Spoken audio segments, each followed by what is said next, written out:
Setiap cerita, setiap jiwa bersama Ave Maria.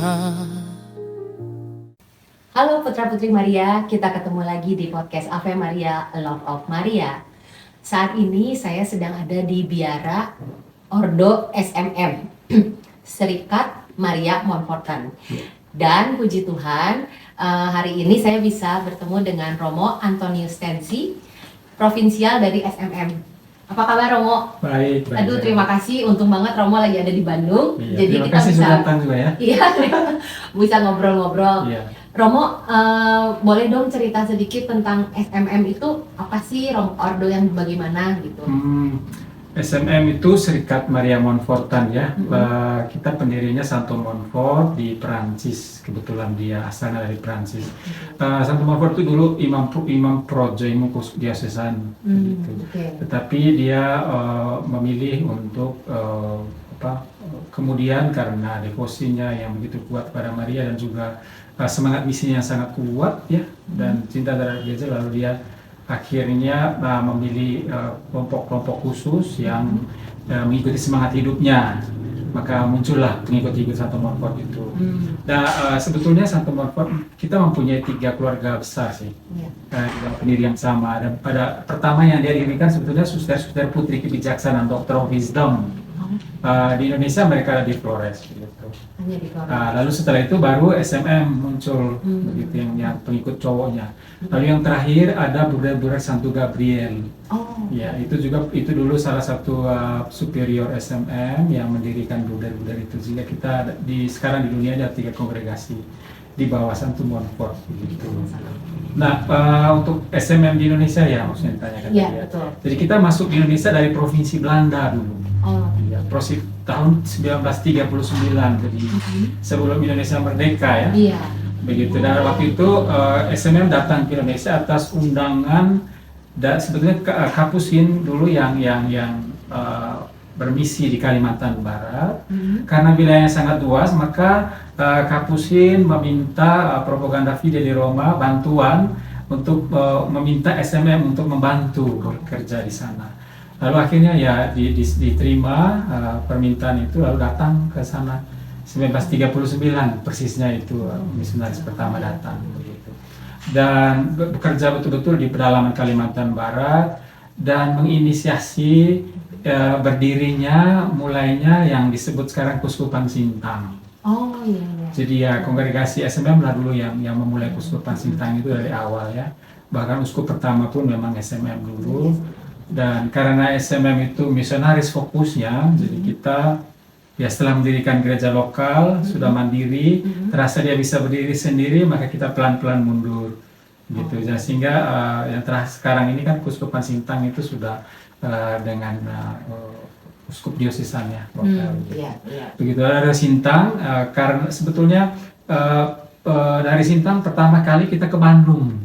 Dari Sintang. Iya, dan motivasinya waktu itu untuk mendirikan seminari tinggi untuk calon imam Keuskupan Sintang.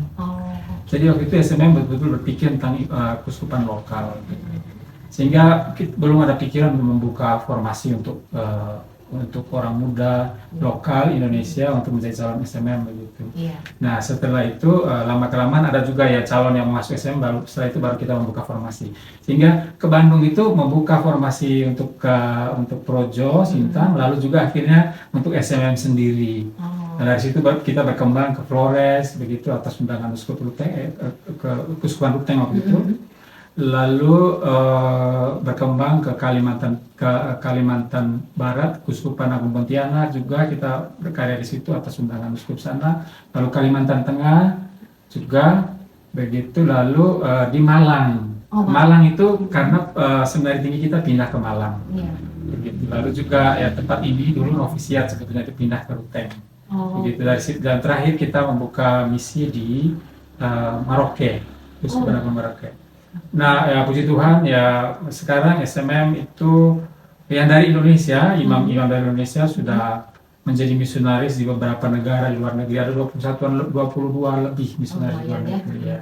Jadi dulu seperti dulu di Belanda kita punya 3 misiunaris di sana. Dulu mereka ke sini, sekarang kita ke sana. Oh, gantian ya. Iya. Sekarang gitu Itu ya. juga di Amerika Latin dan seterusnya. Jadi kita di Papua New Guinea, di mana-mana. Jadi kita sekarang mengirim misionaris sih. Oh, iya begitu. Kurang lebih begitu.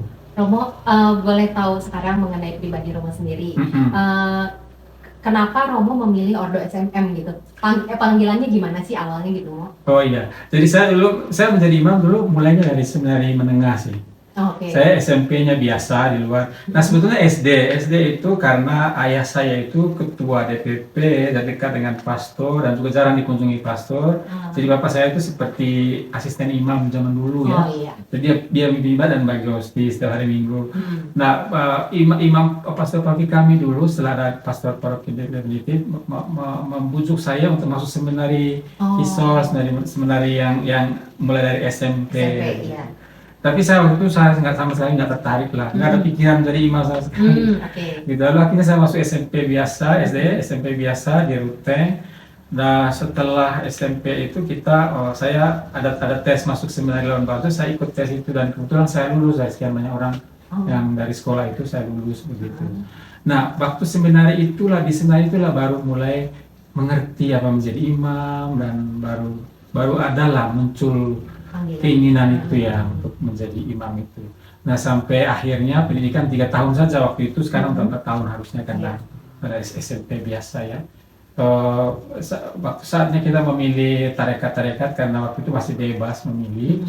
Jadi tapi kita hanya kenal terbatas waktu itu SPD, OFM, terus SMM karena generasi di atas kami juga sudah banyak yang masuk SMM waktu itu. Kamu tuh dari mana? Saya dari Manggarai, Kuskupan Ruteng. Oh di sana, Iya. di Ruteng ya, oke. Nah sebenarnya alasannya simpel sih dulu. Yang pertama, saya tidak terlalu tertarik masuk ordo-ordo yang saya sudah kenal itu lama di Flores gitu. Nggak tahu cara hidup atau apa gitu, saya nggak ngerti lah. Pokoknya intinya saya kurang suka saja begitu. Terus banyak teman-teman masuk situ, saya juga merasa saya nggak terlalu suka ya masuk bareng-bareng gitu. Nah lalu waktu itu kebetulan ada promosi dari SMM dan saya tertarik kan sebenarnya Kalimantan itu. Karena saya merasa kalau misi di pedalaman tuh kayaknya eksotik ya, suka begitu itu awal-awal. Suka challenge ya. Ya suka pokoknya di tempat pedalaman yang sepi, yang dengan masyarakat yang lokal begitu, yang agak itu jauh dari modernitas lah gitu. Lalu yang aspek kedua tentu saja karena aspek Marial itu, saya tertarik saja dengan Marial ya. Waktu itu ya, begitu kurang lebih, sehingga akhirnya memilih. Kami waktu itu ada 5, yang diterima hanya 3. Oh, yang lulus cuma 3. Dan anaknya saya datang ya, dan sekarang ya jadi. Nah, Romo sendiri pasti tentunya punya pengalaman pribadi dong dengan Bunda Maria. Boleh dong sharing Romo pengalamannya? Kalau pengalaman pribadi Bunda Maria sebetulnya kalau saya refleksikan itu dia bertahap ya, berjenjang, berbeda-beda gitu ya. Secara umum misalnya kalau kecil sampai SMP itu ya Maria itu ya seperti diajarkan lah oleh orang tua, oleh gereja gitu. Jadi ikut-ikutan dan ya pokoknya ada doa rosario dan segala macam, rame, enak, senang gitu lah, sebagai praktek devosi biasa lah ya. Nah tapi mulai agak khusus waktu SMP sampai SMA itu rata-rata Maria itu dilihat sebagai pengantara doa ya. Iya. Sehingga waktu itu saya ingat persis waktu SMP itu sering kalau menjelang ujian atau menjelang hal peristiwa penting itu pasti pergi ke Gua Maria, berdoa, novena, dan itu tren lah ya. Iya. Biasa sekali jalan malam-malam begitu untuk berdoa, pasang lilin gitu berdoa. Nah waktu juga seminari kurang lebih begitu, cuman ya seminari pengetahuan tentang itu muncul lah ya. Tentang Maria lebih dalam muncul. Nah baru mulai agak ada kesadaran ya, secara pengetahuan, kesadaran batin sendiri itu waktu saya di sini, waktu mau bergabung SMM, waktu novisiat ya. Karena SMM itu kuat juga spiritualis Maria, dan waktu itu magister novis saya Pastor Wim itu mengajarkannya dengan sangat mudah dipahami gitu. Intinya Maria itu dilihat sebagai jalan ya untuk bersatu dengan Yesus, maksudnya sarana yang paling ampuh untuk menjadi serupa dengan Yesus begitu. Maka ya itu kuat dalam serikat kami ya. Jadi persatuan dengan Maria itu menjadi sarana efektif untuk bersatu dengan Kristus ya, untuk lebih mengenal dan mencintai Yesus begitu. Jadi itu seperti sarana lah ya, per Mariam ad jesum begitu. Jadi saya ingat persis saya saya ada pergulatan waktu itu waktu awal magister. Waktu saya menangkap bahwa Maria itu begitu pentingnya sebetulnya dalam hidup kita sebagai orang beriman begitu. Maksudnya kita harus menjadi seperti Maria lah, supaya Yesus itu betul-betul hidup dalam diri kita bisa betul menjadi anak Allah yang baik begitulah ya. Begitu, seperti tidak ada jalan lain, itu satu-satunya begitu. Nah, tapi saya bergulat satu pihak, masa iya sih Maria ini seperti mempersulit ya untuk jalan menuju Yesus ya, macam kayak ada banyak apa ya protokol gitu, kok banyak sekali protokol, kenapa nggak langsung aja sih? Ada pertanyaan-pertanyaan begitu. Tetapi dengan adanya pelajaran input-info dan refleksi tentang spiritualisme, itu saya lalu mulai melihat bahwa itu bukan soal protokol ya, begitu. Tetapi itu betul-betul jalan rohani gitu ya, maksudnya jalan batin yang kita mesti memiliki roh Maria, memiliki jiwa Maria itu penting sekali untuk betul-betul mengikuti Yesus, untuk menjadi orang Katolik yang sejati begitulah ya. Begitu. Nah itu waktu saya awal masuk. Lama-lama ya cinta akan Bunda Maria itu semakin kuat dengan devosi yang kuat di dalam kongregasi ya. Dan juga ajaran-ajaran Satu Montfort itu yang menantang sekali tentang Maria itu. Memang kalau orang awam sepertinya seperti mengagung-agungkan Maria gitu ya. Tapi sesungguhnya kalau kita mengenal betul, punya pengalaman batin, sebenarnya tidak. Bukan mengagung-agungkan dia, kita menjadikan Maria sebagai Tuhan, kesayangan Yesus bahkan begitu. Jadi lalu ya kurang lebih sekarang itu agak lain, agak kualitasnya berbeda gitu. Di dalam Serikat Maria Montfortan kami mempunyai praktik pembaktian diri setiap hari. Pembaktian diri itulah membaktikan diri kepada Yesus melalui Maria. Kita punya rumusannya ya, yang kita selalu mengucapkan setiap tahun diperbarui. Jadi intinya dari pembaktian diri itu adalah saya betul-betul mempercayakan seluruh hidup saya pada Maria, seluruhnya, secara spiritual ya, secara batiniah. Jadi kita mempercayakan seluruh yang kita punya, termasuk harta rohani, termasuk harta Yesus. Jadi Yesus itu kan karunia dari Tuhan ya. Nah, jadi saya mempercayakan semua itu untuk Maria sendiri yang do it what you want. Ya, maksudnya ini milikmu, you do it, kamu jaga, kamu udah lakukan buat apa saja gitu. Jadi menyerahkan mempercayakan seluruh diri saya, apa yang saya miliki kepada Maria. Jadi sekarang ini dalam posisi itu, saya sangat meyakini itu. Berarti dalam prosesnya juga iman kita kepada Bunda Maria itu bertumbuh ya. Ya, jadi saya meyakini itu. Saya kira pasti ada proses itu. Maka orang mesti melewati pergumulan itu sih. Dari hari yang biasa dan segala macam. Tentu saja memang kalau saya ingat ke belakang ada dibarengi dengan pengalaman luar biasa lah ya. Sehingga itu yang membuatnya itu kayaknya tertanam kuat lah. Ya, saya dulu pernah waktu seminari, keluarga saya mengalami musibah yang besar ya. Salah satu saudari saya pernah masuk suster tapi keluar, tapi dia kayak kelihatan keseimbangan mental gitu. Wah, dan dia betul-betul kayak gila beneran. Semua orang tahu. Dan itu selain memalukan, tetapi juga gimana ya, kita nggak tahu ngapain begitu. Sampai saya pernah dipasung dia. Nah, jadi kita waktu itu saya kan bisa menari. Nah, waktu saya dengar itu, saya pulang, saya kan nanti berhadapan melihat situasi itu, nggak tahan. Sehingga sebelum sampai ke rumah itu saya ada lewat paroki gitu, ada Gua Maria gitu. Saya berdoa di situ, berdoa sungguh Tuhan, mohon Bunda Maria tolong berikan kami mujizat lah, gitu. Sekurang-kurangnya supaya saya bisa menikmati liburan saya dan seterusnya dengan situasi begitu. Setelah doa itu kan saya memang merasa saya plong gitu. Setelah jalan tidak sampai 1 kilo, saya bertemu dengan orang pulang dari kebun dia, satu bapak. dia langsung beritahu begini, Nana itu panggil saya adik gitu, adik cowok gitu. Kan dia tahu saya seminaris ya. Dia bilang, Nana itu kakakmu itu sudah sembuh loh. Wah, benar nggak ya? Itu saya sampai ke rumah, oh betul. Nah kebetulan kita kan ada rumah-rumah guru dulu. Rumah pertama itu kita tidak tinggal di situ lagi. Ternyata baru tidak jauh sebelum itu ada seorang pendoa atau apa gitulah yang biasa berdoa ya sekaligus menyembuhkannya. Jadi dia membantu. Lalu memang betul dia sembuh beneran gitu, maksudnya normal, total. Sejak saat itu sampai sekarang. Luar biasa. Begitu. Nah itu mujizat pertama sih yang menurut saya tuh doa gimana ya.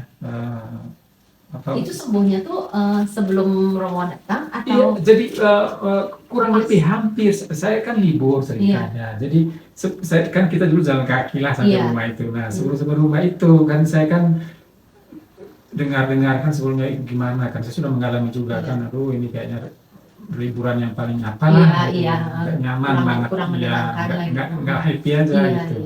Nah gitu, jadi minta doa dulu ya, pasrah lah intinya waktu itu, bisa pasrah ke dia, tolong gitu, supaya saya kuat dan supaya kita tapi luar biasa ya.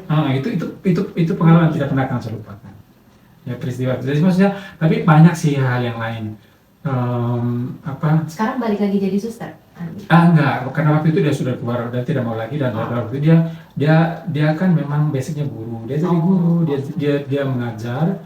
Dia menjadi guru, menikah, punya 2 anak sekarang. Luar biasa itu dapat rahmat. Itu udah lama betul. Terus kesini saya percaya sih kalau saya pasrah sungguh-sungguh doa melalui dia itu, kalau intinya kalau betul-betul yakin, tolong pasti terjadi. Iya. Nah saudari yang sama persis pernah, dia anak yang kedua. Bukan anak yang pertama, setelah dia menikah kan agak usia ya, dia sebetulnya mau melahirkan, ternyata anaknya itu sudah mati di dalam. Di dalam kandungan. Tapi untuk keluarnya itu susah. Tertahan di dalam, tapi sudah mati jelas gitu. Nah waktu itu kakak saya itu minta doa, kayak kita juga kan cemas kan ya. Lalu saya doa sebelum rumah sakit. Saya waktu itu tugas di Ruteng, kemudian di Ruteng gitu, di rumah sakit. Saya doa betul-betul minta dengan air suci, minta tolong berkat. Saya bilang, tolong Tuhan, kalau memang Engkau ini sama doa Bunda Maria, saya minta Engkau bekerja melalui air ini. Untuk saudari saya, terserah Yuyu duit. Mau bagaimana saya tidak peduli, intinya saya percaya. Kalau kamu mencintai saya sebagai imam, mereka sekarang sangat mengharapkan doa saya, sekarang saya tolong gitu. Nah saya ke rumah sakit, saya kasih, tidak lama itu sampai 2 jam keluar otomatis bayinya. Tinggal dioperasi ya? Enggak. Normal dan memang sudah mati, sudah meninggal. Intinya kan waktu itu ibunya selamat lah. Kita jadi yang bisa keluar. Iya, dan itu setelah itu dia berasa waktu itu merinding ya. Nah setelah itu istri kakak saya itu melahirkan berikutnya 2, sekarang normal semua. Maksudnya ya dia punya anak 2. Puji Tuhan ya. Gitu.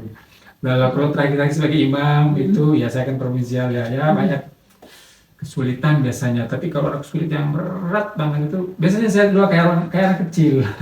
Gimana? Kalau saking mau pasrahnya, saking mau gimana, nggak tahu mau gimana lagi, saya nggak berdoa sih, saya hanya pegangan patung Bunda Maria itu. Saya punya patung agak besar di kamar yang dari Fatima. Saya pegang aja begini duduk begini lama. Gitu kayak aja. dipeluk gitu patungnya. Begitu aja. Nggak doa kepada. Ya, memang doa sih, cuma setelah itu saya udah meluknya aja. Begitu itu. Jadi maksudnya praktek-praktek yang begitu, yang ya banyak juga devosi praktek pribadi yang lain sih, yang saya rasa sangat membantu. Ya. Romo, kan ada beberapa teman lah ya, misalnya gitu, teman-teman yang Katolik juga, tapi yang tidak berdevosi ke Bunda Maria. Lalu misalnya kan nanya juga, kenapa sih harus ke Bunda Maria gitu? Lalu gimana sih cara mencintai Bunda? Menurut Romo gimana Mo? Apakah semua orang Katolik itu harus mencintai Bunda Maria atau bagaimana? Saya mengacu kepada ajaran Santo Montfort ya. Jadi untuk mencintai Maria itu rahmat sih. Rahmat dari Tuhan. yang diberikan kepada orang-orang tertentu, bukan orang tertentu, semua orang sebenarnya tersedia rahmat itu, tapi orang yang sungguh-sungguh membuka dirinya. Hmm. Begitu dia tidak lagi berpikir gini, bertanya begini. Nah, dan di spiritual sumber itu ada orang yang bakti yang sejati, bakti yang tidak sejati. Bakti sejati itu yang meragu, yang kurang, yang tidak sejati itu orang masih meragukan, masih bertanya ini, iya. tidak konsisten dan seterusnya. Intinya menurut saya kalau orang itu mau mencintai Maria, dia mesti mengenalnya dulu deh. Oh iya. Biasanya karena pengenalan yang dangkal Mm-mm. dan juga tidak mendalam, tidak personal, maka akhirnya juga ya gitu deh, mut-mutan, Oke. angin-anginan lah gitu. Tapi berarti kalau misalnya pun orang Katolik tidak mencintai Maria itu nggak apa-apa juga ya? Mestinya sih orang Katolik itu sekurang-kurangnya menghormatinya, kalau tidak mau nyebut mencintainya, karena kalau kita tidak menghormati atau tidak pedulikan dengan Maria, itu rasa-rasanya sebagai pengikut Kristus rasa-rasanya ada yang kurang pas. Oh iya. Tapi berarti kalau misalnya ada yang saya pengen sih gitu mencintai Maria, tapi saya kok kayaknya belum bisa sepenuhnya gitu. Bisa berdoa minta ya? Ya. Bisa. Saran saya untuk orang-orang itu sebenarnya dia berdoa aja sih, minta Tuhan, minta Bunda, Berikan. tolong beri ya. Berdoa saja, maksudnya berdoa saja dengan kemauan yang kuat, dengan ini minta rahmat itu untuk berdoa kepada Yesus deh, minta rahmat untuk mengenal Ibu. Oh iya. Karena kan Yesus juga yang ngomong ya di salib itu kan. Minta kepada Bapa, Putra dan Roh Kudus. Iya. Bapa kan menyebut Maria itu putrinya yang terkasih, paling dikasihinya. Iya. Kalau Yesus menyebutnya sebagai bundaku yang kukasihi. Roh Kudus tuh mempelaiku tersuci. Mintalah. Iya. Mintalah rahmat itu supaya mengenal. Supaya bisa mengenal dan mencintai Bunda Maria. Iya. Gitu ya. Nanti mengenal lama-lama dan dia akan mencintainya dengan sungguh-sungguh. Iya. Begitu. Menurut saya begitu. Iya. Baik, terima kasih Romo. Jadi soalnya ada beberapa teman juga sih yang suka nanya, kok ini banget sih gitu kan ke Bunda Maria. Iya, saya begini. Saya melihatnya begini ya. Sebagai seorang imam, saya mengamati banyak orang yang tidak sungguh-sungguh mengenal siapa Maria itu, dan gereja mengajarkannya bagaimana. Iya. Bahkan bukan hanya imam pun banyak yang nggak peduli. Imam juga banyak. Ya bukan rahasia kan, misalnya di paroki tertentu ada yang mereka tidak peduli yang namanya Lady Maria, they don't care about that. Iya, betul. Kita melihatnya itu tidak salah, cuman because mereka tidak tahu aja Maria siapa. Mereka tidak punya pengalaman personal, mereka tidak punya pengalaman iman akan itu.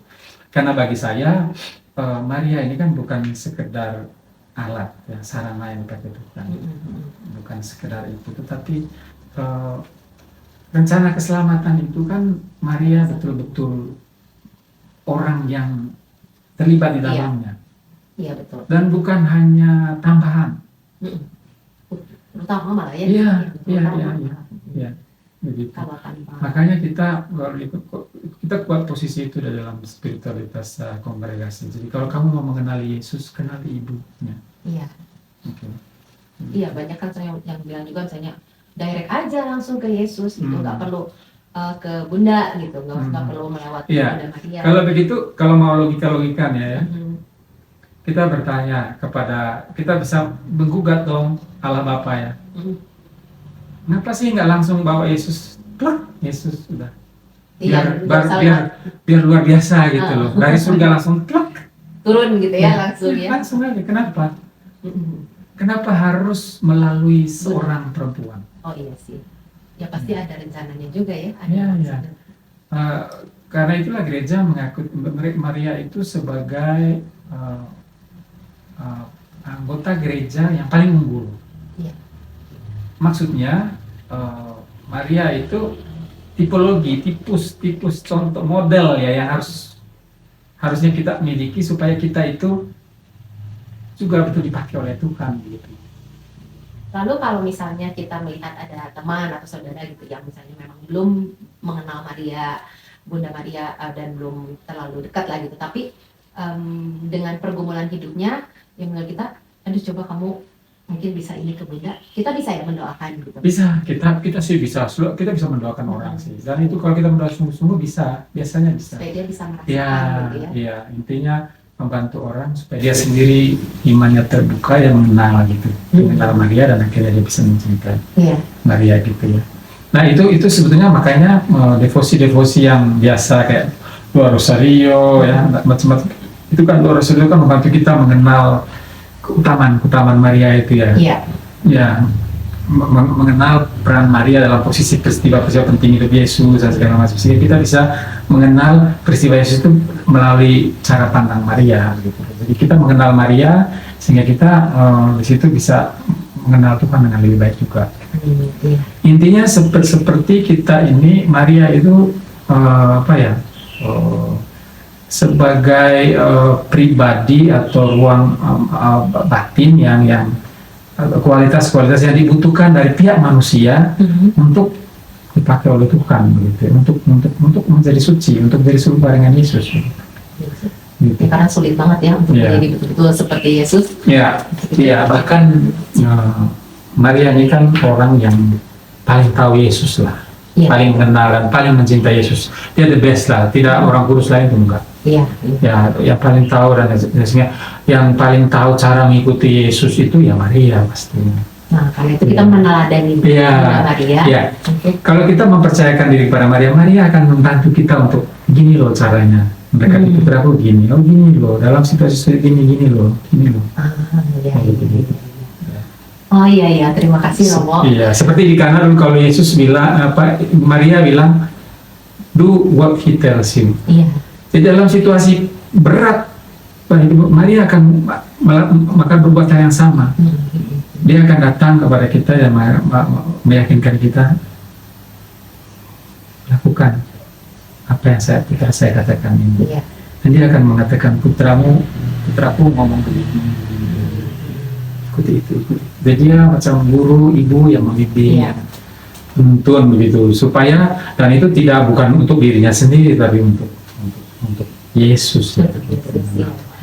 Romo, terima kasih sekali, dapat banyak banget insight. Dan mungkin sebagai penutup, Romo boleh mungkin menyampaikan ke teman-teman yang menonton pesan-pesan apa, sama mungkin boleh diakhiri dengan berkat ya Romo, biar teman-teman juga bisa merasakan mendapatkan rahmatnya dari Bunda Maria. Oke, baik, terima kasih juga untuk waktunya ya. Iya, sama-sama. Ya baik teman-teman semua pencinta ini Putra-putri Maria. Putra-putri Maria, Ave Maria. Senang sekali bisa berjumpa dengan saudara semua dimanapun kalian berada. Saya hanya mau mengajak kita semua untuk, bila kita ingin mencintai Maria, kita berusaha mengenal Maria. Mulai dari hal yang sederhana, berdoalah salam Maria itu dengan sepenuh hati. Ingat, doa salam Maria itu adalah doa yang berasal dari Tuhan sendiri. Salam Maria itu dari malaikat, itu dari Tuhan, dari surga. Penuh rahmat Tuhan sertamu, itu semua doa dari bagian pertama doa itu adalah doa surgawi.